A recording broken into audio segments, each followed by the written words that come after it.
अरविंद केजरीवाल को गिरफ्तार किया, 17 महीने मनीष सिसोदिया को गिरफ्तार किया, मुझे 6 महीने जेल में रखा, सत्येन जैन को जेल में रखा है। और जब ठीक चुनाव करीब आ गया तो अमानतुल्लाह को आज पकड़ के जेल में डाल दिया, क्योंकि अब जमानत हो रही है एक के बाद एक।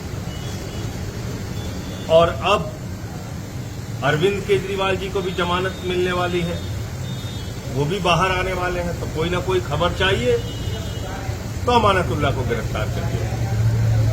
निराधार बेबुनियाद कोई मामला नहीं है अमानतुल्लाह के खिलाफ। कैसे गिरफ्तार किया गया? एक इंसानियत होती है, इंसानियत को कुचल कर गिरफ्तार किया गया। अमानतुल्लाह की सासू मां का कैंसर का ऑपरेशन हुआ है 3-4 दिन पहले।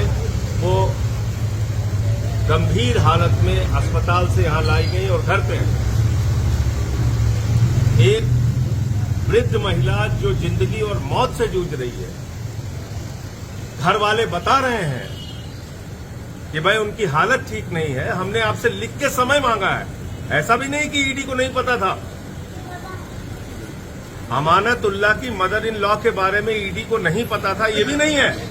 लिख के सूचना दी गई कि हमें कुछ समय दे दीजिए, हमारी मदर इन लॉ की तबीयत खराब है, उनको कैंसर हुआ है, कुछ वक्त दे दीजिए, हम इन्वेस्टिगेशन जांच करेंगे।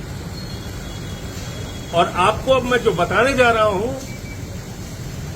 वो कानून के किस दायरे में जांच है या कॉमेडी है, ये मीडिया के लोग और इस देश के लोग खुद तय करें।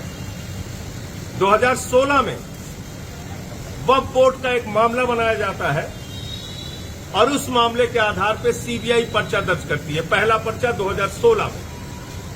6 साल तक सीबीआई जांच करती है उस मामले की। 6 साल के बाद फाइनल चार्जशीट दाखिल करती है, अमानतुल्लाह को गिरफ्तार नहीं करती है और सीबीआई कहती है उनके खिलाफ रिश्वतखोरी का, भ्रष्टाचार का, आर्थिक अपराध का कोई मामला नहीं मिलता। 2020 में इसी मामले में एंटी करप्शन ब्रांच एसीबी वो मुकदमा लिखती है। इसी मामले में ईडी कूद पड़ती है, ईडी मुकदमा लिखती है। 2022 में एसीबी अमानतुल्लाह खान को गिरफ्तार करती है। अमानतुल्लाह खान को उसी मामले में जमानत मिल जाती है।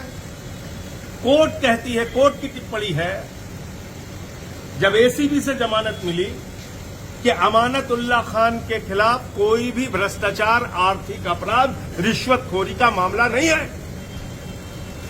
उसके बावजूद 2023 में अमानतुल्लाह खान के घर पे ईडी का छापा होता है, ईडी की छापेमारी चलती है। फिर 2024 में ईडी बुलाती है, 13 घंटे तक पूछताछ करती है। किस मामले में पूछताछ कर रहे हो? जिस मामले में जमानत मिल चुकी है, जिस मामले में सीबीआई की फाइनल चार्जशीट दाखिल हो चुकी है। ये ड्रामा नहीं है, कॉमेडी नहीं है, तो क्या है? और आज सुबह सिर्फ गिरफ्तार करने के उद्देश्य से, जेल में ठूसने के उद्देश्य से, जेल में डालने के उद्देश्य से अमानतुल्लाह खान को गिरफ्तार कर लिया गया।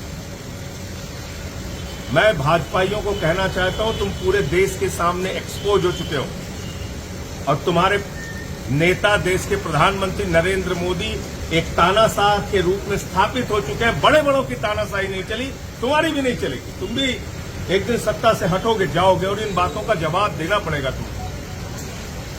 आप सिर्फ गिरफ्तारी पे गिरफ्तारी किए जा रहे हैं। सुप्रीम कोर्ट से ईडी को लताड़ लग रही है, सीबीआई को लताड़ लग रही है, जांच एजेंसियों को लताड़ लग रही है। बावजूद इसके आप सुधरने का नाम नहीं ले रहे। आप आके अरेस्ट करके लेके चले जा रहे हैं। किसी को भी पकड़ो, कॉलर पकड़ के गिरफ्तार करो, जेल में डालो। ये कौन सा न्याय है? ये कौन सी कार्रवाई है? ये कौन सी व्यवस्था है? तो इसलिए पूरी की पूरी आम आदमी पार्टी अमानतुल्लाह खान के साथ खड़ी है, उनके परिवार के साथ खड़ी है। उनकी जो वृद्ध सासू मां है, उनके साथ हम लोगों की सिंपैथी है, सहानुभूति है। लेकिन निर्दयता और तानाशाही की सारी पराकाष्ठा मोदी और ईडी ने पार कर दिया है। ये आज पूरे देश ने और दिल्ली ने देखा। और जिस चुनाव के नाते ये सब कर रहे हैं भाजपाई, उनको मैं बता देना चाहता हूं, ये कार्रवाई तुमको बहुत महंगी पड़ेगी, बुरी तरीके से चुनाव में हारोगे।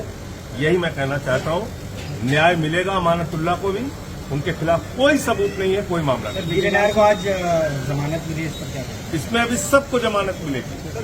विजय नायर को जमानत मिली है, अरविंद केजरीवाल को भी जमानत मिलेगी बहुत जल्दी। इसीलिए तो नया नया मामला ये लोग तैयार करते हैं। खबर कैसे चलाएंगे आम आदमी पार्टी के खिलाफ? सबको जमानत मिलती जा रही है, कोई सबूत है नहीं, तो बस एक मजाक बना लिया अपनी जांच एजेंसी के नाम पे। आते हैं, किसी का भी कॉलर पकड़ते हैं, चलो जेल चलो, चलो जेल चलो। सर राजस्थान और गिरफ्तारी का जो आधार दिया उसको पढ़ के आपको शर्म आएगी। सर राजस्थान कह रहे हैं हमारे ऊपर चिल्लाया गया, उल्टा उनके परिवार पे चिल्लाया गया। यहाँ का एसएचओ कह रहा था कि आरी से तुम्हारा घर काट देंगे, कह रहा है घर काट देंगे तुम्हारा, दरवाजा खोलो। तुम डकैती करने आए हो यहाँ पे? डकैत हो तुम लोग यहाँ? अभी वीडियो दे देना सबको जरा।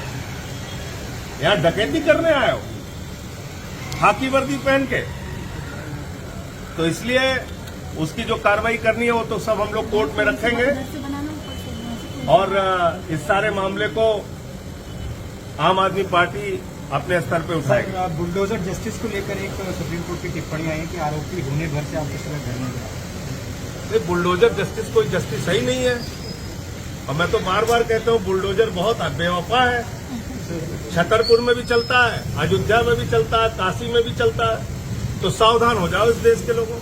एक दूसरे पे बुलडोजर चलने पे जो लोग खुशी मनाते हैं, मैं उनको कहना चाहता हूँ ये बुलडोजर बहुत बेवफा है, कब तुम्हारी घर की तरफ मुड़ जाएगा पता नहीं। इसलिए सब लोग मिलकर इसका विरोध कीजिए, इस देश में हिंदू मुसलमान सब।